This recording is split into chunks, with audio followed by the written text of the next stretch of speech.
Salut à toi ami de la nature et des voyages. Un petit film? Ça tombe bien, cette semaine je suis au cinéma de Massub, dans le Gers. Une place? 6 €. Alors oui, le cinéma on trouve ça généralement bien trop cher. Mais est-ce que les gérants de cinéma abusent de notre passion en nous faisant payer le prix fort? Ou y a-t-il une autre raison? Face à un monde d'ultra spécialisation, où sa propre utilité à faire perdurer le système prévaut sur ses aspirations et ses rêves, j'ai fait le choix de vivre plusieurs vies, de devenir un caméléon.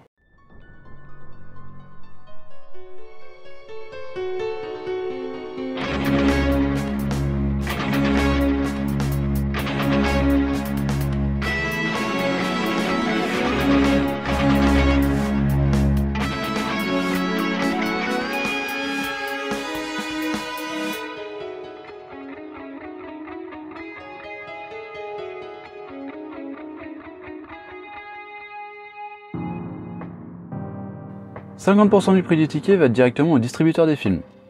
C'est qui eux? Oh, mais tu les connais forcément!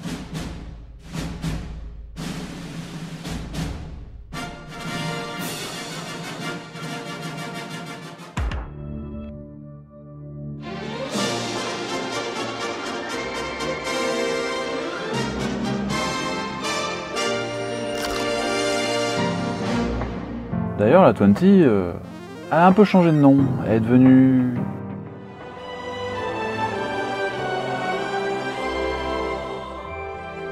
Oui, c'est bon, on a compris. Le rôle de ces compagnies est d'assurer la plus large diffusion possible au film, et ce sont eux qui redistribuent les recettes aux différents studios, aux réalisateurs, aux techniciens, aux acteurs, etc., etc.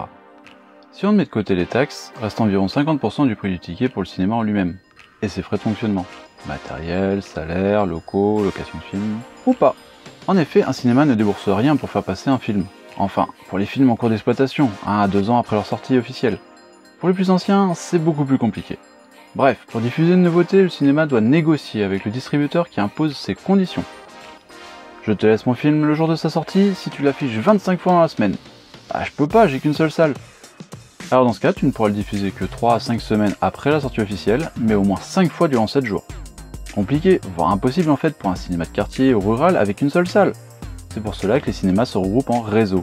Ils augmentent ainsi leur puissance de diffusion. Ainsi, le cinéma de Massub dépend de Ciné32, un regroupement de 16 cinémas de la région gersoise.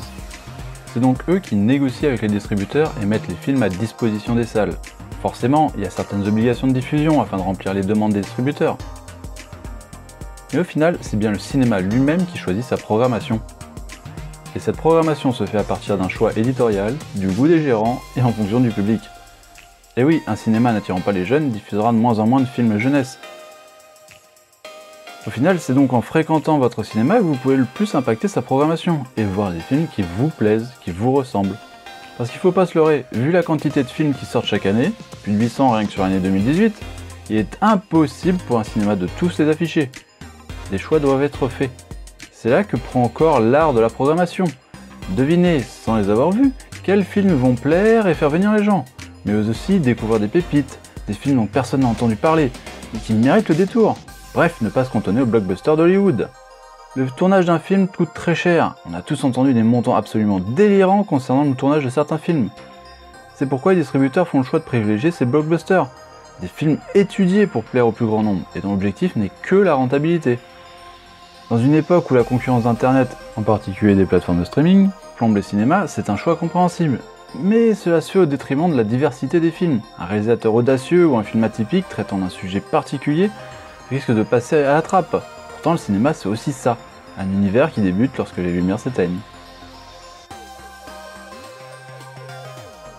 Oui, c'est le projecteur. Et oui, fini le 35 mm et ses énormes bobines. Désormais tout est numérique, et cela simplifie énormément le travail du projectionniste. Les plus jeunes ne l'ont sans doute jamais connu, mais les films avant, c'était des bobines de pellicule. Et le travail du projectionniste était bien plus fastidieux, car là, pas question de changer la bande une fois le film lancé. Rien que le passage de la bande dans le projecteur, afin qu'elle soit bien tendue, prenait une éternité. Il fallait donc réaliser des montages directement sur la pellicule du film pour y ajouter chaque bande-annonce d'avant-film et les informations à diffuser.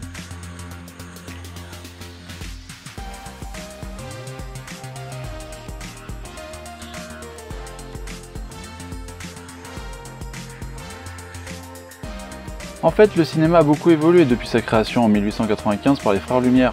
Le premier caméscope, ou plus exactement le cinématographe, de son vrai nom, enregistré en noir et blanc et sans le son. Le tout premier film au monde fut enregistré à la sortie d'une usine de textile à Nice. Ouais, les scénaristes, ça n'existait pas encore. En fait, c'était une démo technique, une présentation d'une nouvelle technologie. Le sujet n'avait en réalité que peu d'importance. En 1919, les techniciens eurent l'idée d'utiliser des filtres de couleur sur les pellicules, afin de donner l'illusion de la couleur. Mais bon, c'était pas vraiment probant. La technologie qui allait révolutionner le cinéma en passant d'un film monochrome à la couleur se nomme la Technicolor et est apparue en 1939. Le cinéma parlant, lui, n'est arrivé qu'en 1927. Bref, retour en 2020 et au film numérique. Donc ça, c'est un NC1200C de NEC, un projecteur capable d'afficher un film sur un écran pouvant faire jusqu'à 14 mètres, avec une résolution de 2048 par 1080, c'est-à-dire du 2K. On est loin des petits projecteurs du commerce, car là, la lampe consomme 2 kW. C'est d'ailleurs pour ça que cet appareil doit être refroidi en permanence, par une extraction de chaleur au-dessus et une climatisation dans la salle. Bref, ça fait du bruit tout ça. En parlant de bruit, cette armoire, c'est le sound system. C'est-à-dire que ces appareils gèrent le son diffusé sur les 6 enceintes de la salle. 2 derrière l'écran, 2 sur les côtés et 2 au fond pour une meilleure immersion. C'est bien beau tout ça, mais on n'a toujours pas de film à diffuser là. Encore que... Ah si, j'ai une idée.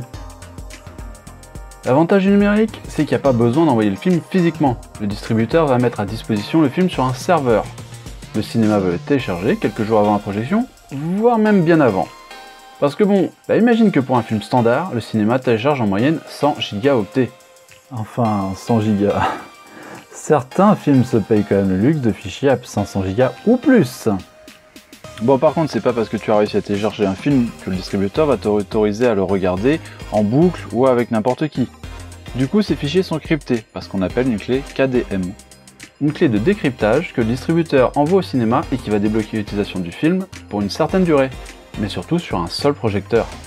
Impossible donc pour les cinémas de se les échanger. Et c'est pas tout niveau sécurité. Le fil réceptionné est au format DCP, pour Digital Cinema Package, c'est-à-dire un format complètement illisible par un ordinateur personnel.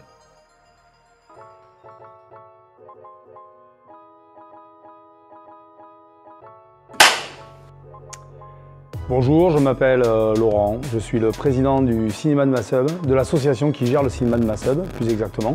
Donc nous sommes dans une commune rurale, et donc cinéma d'art et d'essai, géré par une association, par des bénévoles, des gens qui aiment le cinéma, voilà.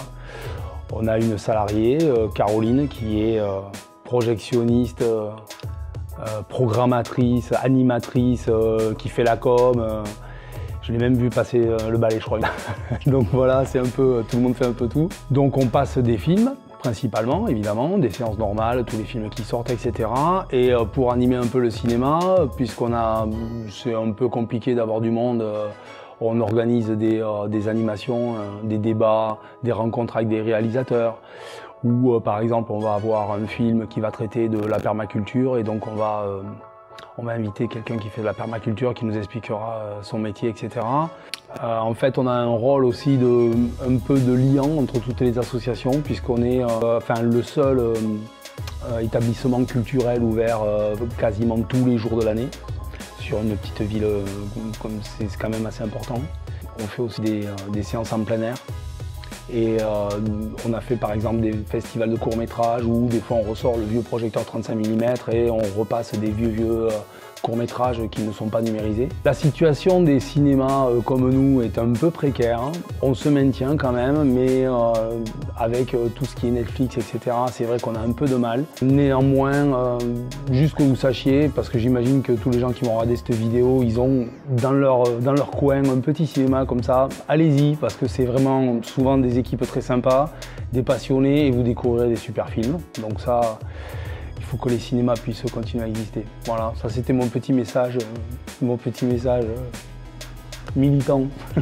Pour conclure, je remercie Didier, voilà, pour nous donner un peu la parole. Et puis il fait un super boulot. Et puis surtout, abonnez-vous à sa chaîne et regardez les autres vidéos parce qu'il y en a des super.